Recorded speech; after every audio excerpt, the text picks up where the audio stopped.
बिस्मिल्लाहिर्रहमानिर्रहीम अस्सलाम वालेकुम वरहमतुल्लाहि वबरकातुहू। दोस्तों, आप मेरा यूट्यूब चैनल पाक न्यूज़ 55 देख रहे हो। मैं अहमद ख़ान। आज कुछ कल का जो हुक्म आया था सुप्रीम कोर्ट की तरफ से उस पर और कुछ आज की नई जो डेवलपमेंट हुई है इस पर बात करूँगा। उसके बाद जो वज़ीर-ए-आज़म दो फुटिया जो है वो गया हुआ है फ्रांस और उसकी मुलाकात हुई है IMF की प्रेसिडेंट से, उस पर बात करूँगा। और जो इसहाक डार को महंगाई करने वाला जो फुल ज़िम्मेदार है आदमी महंगाई का, वो साहब ही मिल गया, इस पर बात करूँगा। सबसे पहले तो जो सुप्रीम कोर्ट में ये एक अहम केस चल रहा है, इस वक्त पूरी दुनिया की नज़रें इस केस पर हैं और हर कोई इस केस को अपने अपने तरीके से देख रहा है। यानी कि हुकूमत के खैर इस वक्त तो सारे ही साफ़ी तकरीबन 98% साफ़ी जो हैं वो हुकूमत के ही हैं और कुछ डर के मारे और कुछ पैसे के लिए सारा कुछ कर रहे हैं, चमचागिरी कर रहे हैं, जो भी कर रहे हैं। लेकिन 99.5% साफ़ी जो हैं वो हुकूमत के ही हैं, वो तो एक ही एजेंडा चला रहे हैं। लेकिन सोशल मीडिया जो है वो कुछ थोड़ा सा, या जो बैरून मुल्क साफ़ी हैं या जो इस तरह के लोग हैं, वो अपना अपना एक पेश कर रहे हैं हर चीज़, यानी कि अपना अपना जो उनके जहन में आता है तजिया या जो चीज़ भी। लेकिन सुप्रीम कोर्ट में जो पिटीशन जो दाखिल हुई थी, जो एतजाज़ हसन साहब ने पिटीशन दाखिल करवाई थी जनाब लतीफ़ खोसा साहब के थ्रू, इसके साथ 3 और दरख्वास्तें हैं। ये सिर्फ सारी की सारी दरख्वास्तें जो हैं वो फ़ौजी अदालतों के बारे में हैं कि फ़ौजी अदालतों में जो सिविलियन हैं उनका केस नहीं चलना चाहिए। तो इस केस को सुप्रीम कोर्ट ने भी इमरजेंसी में एक किस्म का अटेंड किया और इसको लगा दिया है। कल से ये केस चालू हो गया है, आज उसका दूसरा दिन है। कल भी इसकी सुनवाई हुई थी और आज भी हुई है। कल तो जो कुछ भी चीफ जस्टिस साहब ने कहा या जो कुछ भी हुआ, या बेंच बना 9 रुकनी बेंच था, उसके बाद जब ये बेंच 9 रुकनी तो अदालत में आके 2 जज साहबान ने, यानी कि एक काजी फाजी सा और दूसरे जज सुप्रीम कोर्ट के चीफ जस्टिस, उन्होंने इस बेंच से अलहदगी इख्तियार कर ली। लेकिन जो कुछ अंदर काजी फाइज ईसा ने कहा, इस बात पर बहुत गौर करना, ये कोई छोटी सी बात नहीं है। जो कुछ अंदर काजी फाइज ईसा ने कहा वो ही बाहर उसी वक्त नून लीग का वकील कह रहा था। जो कुछ काजी फाइज ईसा ने अंदर सुप्रीम कोर्ट में कहा कि ये बेंच ही गैर कानूनी है, मैं इस बेंच का तस्लीम ही नहीं करता, यानी कि इसका हुक्म में, इस तरह की बातें, वही बात बाहर नून लीग का वकील कर रहा था, सेम उसी तरह की, यानी कि थोड़ा सा पहले उसने किया वही बात अंदर काजी फाइज ईसा कर रहा था। फिर काजी फाइज ईसा ने उठ के चले गए 2 जज, उन्होंने इनकार कर दिया। लेकिन चीफ जस्टिस ने इस बेंच को 9 रुकनी से 7 रुकनी में तब्दील किया और 7 रुकनी बेंच ने इसकी कार्रवाई की। लेकिन उससे पहले कुछ कौमी असम्बली में हुआ। जब काजी फाइज ईसा ने इनकार किया तो आप यकीन करो ख्वाजा आसफ ने नाचना शुरू कर दिया था असम्बली में कि बेंच टूट गया, बेंच टूट गया, ये बेंच चल ही नहीं सकता, ये टूट गया है, 2 मेंबर निकल गए हैं, बेंच टूट गया है, यानी कि इतना खुशी का इज़हार किया। उसके बाद जब समाअत शुरू हुई तो फिर वो रोने वाला मूड बना लिया ख्वाजा साहब। आपको पता है ये तो ड्रामे है ना, जैसे शहबाज शरीफ ड्रामा है, ये भी ड्रामा है। तो फिर इसने रोने वाला पोज बना लिया कि ऐसा कैसे हो सकता है, अभी तक कानून नहीं बना है, ये हुआ वो हुआ, कानून बन गया है, यानी कि उसको लागू नहीं किया जा रहा, उसको रोका हुआ है, तो कैसे हो सकता है, ये बेंच नहीं बन सकता। यानी कि फ़ौजी अदालतें तो इनकी ख्वाहिश है, लेकिन क्या कानून भी इसको इजाज़त देता है, ये तो फैसले में पता चलेगा, क्योंकि हम इतने इस चीज़ के अंदर नहीं जा सकते। लेकिन ये फैसले में पता चलेगा। वैसे तो नज़र तो यही आ रहा है कि सिविलियन का जो ट्रायल है, हाँ कोई दहशतगर्द या इस तरह का बंदा नहीं है, तो उसका ट्रायल फ़ौजी अदालतों में नहीं चलता है। लेकिन इन्होंने एक बनाया हुआ है कि ये दहशतगर्दी हुई है, एक घर टूटा था, एक यानी कि एक और कमांडर हाउस, लेकिन कोई अल्हम्दुलिल्लाह कोई ऐसी कैजुअल्टी नहीं हुई थी जिससे इंसानी जान किसी की नुकसान हुई हो। और था तो वो भी ड्रामा, क्योंकि देखें सारी दुनिया अभी इसी बात में लगी हुई है कि जब वो लोग जा रहे थे तो उनको रोका क्यों नहीं गया। हमें तो इस चीज़ का जवाब नहीं मिल रहा।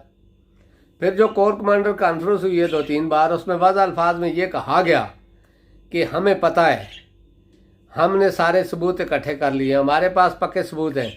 यानी कि अभी काम शुरू हुआ उसी टाइम सबूत पहुंच गए थे। लेकिन चलो छोड़ो इस बात को, अभी तो ये केस तो चल रहा है, इसके बाद पता चलेगा कि क्या होता है क्या नहीं होता है।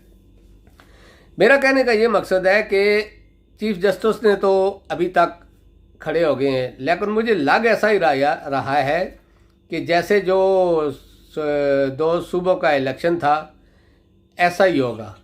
क्योंकि जब भी मुनकर नकीर जब आएंगे चैम्बर में चीफ जस्टिस साहब के, उसके बाद या तो चीफ जस्टिस साहब की रफ्तार सुस्त हो जाएगी या फिर इस केस को वो इधर ही ख़त्म कर देंगे। क्योंकि लग ऐसा रहा है, क्योंकि जब सूबाई असम्बलियाँ 2 आइन तोड़ा गया सर, इसमें तो चलो आइन तो नहीं तोड़ा गया ना, उसमें आइन तोड़ा गया था। और तोड़ने के बावजूद जो कुछ तौहीन अदालत हुई है हर आदमी ने PDMK ने की है, लेकिन किसी के ऊपर कुछ नहीं हुआ, होगा भी नहीं, ये भूल जाएं, होगा भी नहीं। क्योंकि हर आदमी को खौफ है अपना अपना, क्योंकि किसी आदमी का अभी तो शायद लोग अल्लाह से इतना नहीं डरते जितना उन लोगों से डरते हैं जो डराते हैं। लेकिन हमारा तो यकीन है कि ताकत वही है, ताकत अल्लाह की है, इसके बाद कोई ताकत नहीं है। जो वो चाहेगा हर एक को, उसको इज़्ज़त देगा, उसको इज्जत देगा, जिसको चाहेगा इज़्ज़त देगा, जिसको चाहेगा ज़िल्लत देगा। मौत ज़िंदगी भी उसी के हाथ में है। रिज़्क और इस तरह की चीज़ें अल्लाह ने अपने हाथ में क्यों रखी हैं? क्योंकि अल्लाह को पता था कि फ़िरौन जैसे भी दुनिया में हैं जो अपने ताकत के नशे में कुछ भी कर जाते हैं। लेकिन ख्वाजा आसिफ के मुंह से फौज के लिए ऐसे अल्फाज निकलने, मुझे तो लगता है क़यामत बिल्कुल करीब है। और ये इतना बेगैरत शख्स है, इतना बेगैरत शख्स है कि इसने 65 के शहीदों को माफ़ नहीं किया, कारगिल के शहीदों को माफ़ नहीं किया, 71 चलो एक साना था, 71 के शहीदों को माफ़ नहीं किया। और ये उठ के हमें दरस दे रहा है कि फलां जगह पे घर जल गया। और ये तो अभी एक घर जला है, तुमने जो तकरीरें की हैं, ये जो कुछ तुमने बोला है, तेरे जितना बेगैरत शख्स तो पूरी दुनिया में कोई नहीं। तूने तो यहां तक, कौन इस वक्त पाकिस्तान की तारीख में जो सबसे बेहुदा अल्फाज फौज के बारे में कहे, वो ख्वाजा आसिफ है, जो अभी वजीर दफा बना हुआ है और इस इस्टेब्लिशमेंट की आंखों का तारा बना हुआ है। उसके अल्फाज निकालो, खुदा की कसम हर आदमी शर्म से डूब जाता है।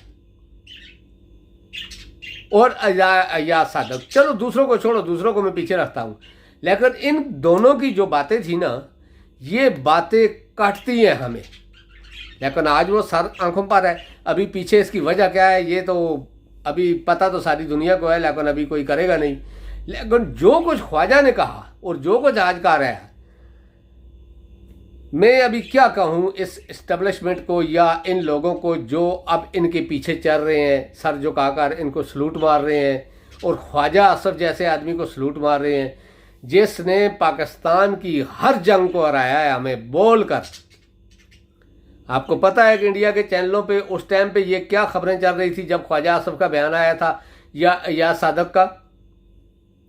उस वक़्त का रिकॉर्ड निकालो तो पता चल जाएगा। आपके सर भी, चाहे वो आप किसी पार्टी से भी ताल्लुक़ रखते हैं, लेकिन हैं पाकिस्तानी, आप पाकिस्तान से मोहब्बत करते हैं, अपनी फ़ौज से मोहब्बत करते हैं, तो आपके सर झुक जाएंगे इस बेगैरत शख्स की वजह से जो अभी वज़ीर दफ़ा है और जो उन लोगों की आंखों का तारा बना हुआ है।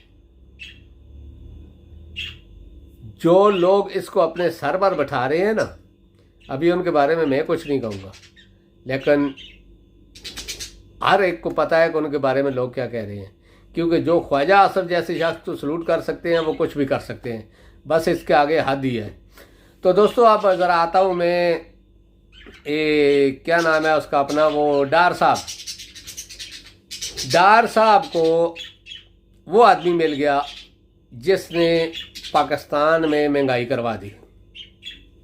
बहुत अरसे ये जब से डार साहब लंदन से पाकिस्तान आया उसी शख्स को ढूंढ रहा था जिसने पाकिस्तान में महंगाई करवाई। महंगाई डार से कंट्रोल नहीं हो रही इसी शख्स की वजह से।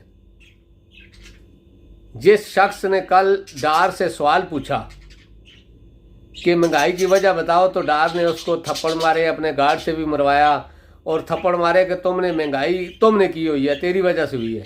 यानी कि डार ने उस आदमी को आप पकड़ लिया। इंशाल्लाह कल से आप देखना महंगाई भी नीचे जाना शुरू हो जाएगी और हर चीज़, डॉलर भी नीचे जाना शुरू हो गया, हर चीज़ नीचे जानी शुरू हो जाएगी।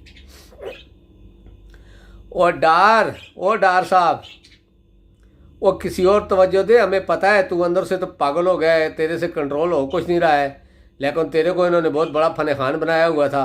कंट्रोल तो तेरे से कुछ हो नहीं रहा है और तू उल्टा किसी गरीब साहबी को या इस तरह के लोगों को तू थप्पड़ मार रहा है। तो दोस्तों ये है इनकी सियासत और ये है इनकी कारकर्दगी। दूसरी साइड में हमारा जो 2 फुटिया वज़ीर आज़म है वो गया हुआ है पेरिस और उसकी एक पिक्चर भी आई है उधर से, यानी कि जो प्रेसिडेंट है IMF की।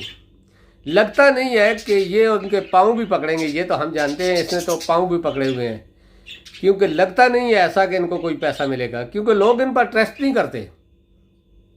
लोग समझते हैं ये कैसे हैं, इसलिए लोग इनको एक पैसा भी नहीं देंगे। अभी ये मिन्नतें करें या कुछ करें, जब तक ये ओवरसीज़ पाकिस्तानियों को उनका हक नहीं देते। ओवरसीज़ पाकिस्तानी हैं जो $1 अरब के लिए आप उनकी मिन्नतें कर रहे हो, तो सोचो पाकिस्तानी ओवरसीज़ पाकिस्तानी अगर पाकिस्तान में जब अपना हिस्सा डालते थे तो कितने अरब आता था पाकिस्तान में। लेकिन ओवरसीज़ पाकिस्तानियों ने क्यों रोका है? इस ख्वाजे की वजह से और इस हुकूमत की पॉलिसियों की वजह से, क्योंकि कोई आदमी इन्वेस्टमेंट करने के लिए तैयार नहीं है। आप अगर चाहते हो कि दुनिया आपका साथ दे, बैरून मुल्क पाकिस्तानी आपका साथ दे, तो आप इलेक्शन कराओ। जो भी हुकूमत आए पाकिस्तान के लिए तो लोग करेंगे, लेकिन इस तरह तो नहीं करेंगे जैसे उनको तो पता है आगे चोर बैठे हुए हैं, उनको अपने पैसे का कोई गारंटी नहीं है, ना ये IMF को ना किसी और मुल्क को है। तुम पर जब कोई मुल्क ही इतबार नहीं कर रहा। हम एक चीज़ मानते हैं कि उस वक्त जब इमरान खान के दौर में जो कर्जा था, ठीक है, हमारी इस्टेब्लिशमेंट साथ थी, मिलिट्री लीडरशिप साथ थी, लेकिन उन्होंने दिया। अब भी तो उससे तो 100% ज़्यादा ये मिलिट्री इस्टेब्लिशमेंट या मिलिट्री लीडरशिप आपके साथ है, हर चीज़ में आपको सपोर्ट कर रही है। हालांकि दूसरी पार्टियों को दबाने में उनके गर्दन पे अपने बूट भी रखे हुए हैं, फिर भी तुमको कोई कर्जा नहीं दे रहा। क्यों? वजह इंसान की अपनी होती है। तुम लोगों को दुनिया सारी जान गई है, इसलिए कोई नहीं दे रहा है। तो दोस्तों अब तक के लिए इतना ही। इंशाल्लाह नेक्स्ट व्लॉग में आपसे मुलाकात होगी। अल्लाह पाक आप सबको अपने ज़मान में रखे और भी इंशाल्लाह जो भी होगा सुप्रीम कोर्ट में आज की कार्रवाई उससे इंशाल्लाह आपको आगाह करूँगा। अल्लाह पाक आप सबको अपने ज़मान में रखे। अस्सलामु अलैकुम वरहमतुल्लाहि वबरकातुहू।